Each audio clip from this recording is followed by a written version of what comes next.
Hong Kong est une pièce incontournable du puzzle économique et financier de la Chine. La géographie est une dimension à prendre en compte.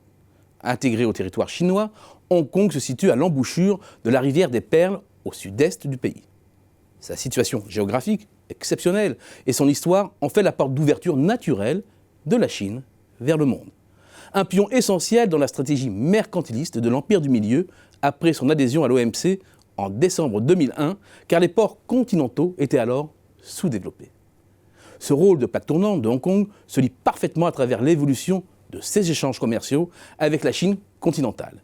Des échanges multipliés par près de 4 entre 2001 et 2018, avec néanmoins une cassure très nette du rythme de progression depuis 2013. La croissance passant de 11,6% l'an sur la première partie de la période à 0,3% seulement sur la seconde.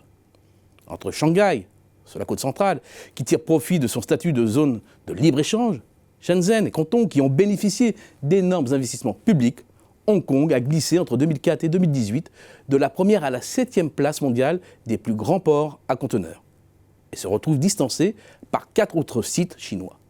C'est une évolution majeure.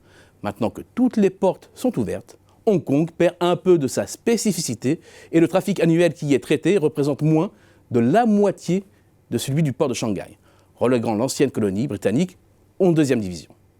C'est incontestablement une perte d'influence régionale sur ce créneau particulier du commerce international. Mais assurément pas la fin de l'histoire. Le gouvernement de Hong Kong participe en effet au projet de la Grande Baie, qui vise à approfondir l'intégration de la région du delta de la rivière des Perles et qui s'inscrit dans la continuité des investissements directs massifs réalisés par Hong Kong dans le sud de la Chine, où elle a délocalisé la quasi-totalité de son industrie bien avant la rétrocession de 1997. Sur le papier, il s'agit de rapprocher les 9 principales villes de bassin de ce delta, dont Canton, Shenzhen, et d'y inclure les 2 régions administratives spéciales que sont Hong Kong et Macao. L'ensemble regroupe déjà 70 millions de personnes, dont 7 millions de Hongkongais. Et c'est, selon la Banque mondiale, la plus vaste zone urbaine de la planète.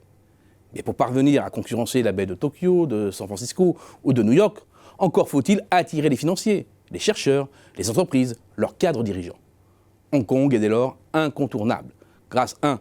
à sa monnaie indexée sur le dollar, totalement convertible, et 2. grâce à son statut de région administrative spéciale, qui lui permet de conserver l'autonomie de son système juridique basé sur le common law britannique, qui garantit un état de droit sans égal de l'autre côté de la frontière chinoise.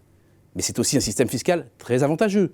Aucune TVA, aucune taxation sur les plus-values, dividendes ou intérêts, un impôt sur le revenu modéré qui est plafonné à 15% du revenu brut et à 16,5% pour les bénéfices des sociétés. C'est enfin un système financier exceptionnel avec un secret bancaire respecté. En se positionnant centre de financement offshore de la Chine continentale, Hong Kong s'est déjà rendu incontournable. Certes, il y a la place de Shanghai, mais en l'absence de convertibilité totale du yuan, elle ne peut prétendre à un statut international. Sur les 4 dernières années, Hong Kong se place 3 fois sur la première marche des introductions en bourse. Avec 125 nouvelles sociétés cotées et 36,5 milliards de dollars de fonds levés, c'est près de 18% du marché mondial. Elle devance en 2018 New York et ses 64 introductions d'une valeur de 28,9 milliards pour un peu moins de 14% de part de marché. Mais là ne s'arrête pas le rôle financier de Hong Kong, devenu également le laboratoire de l'internationalisation de la monnaie chinoise. Loin d'être marginalisé, Hong Kong reste indiscutablement indispensable à l'économie chinoise.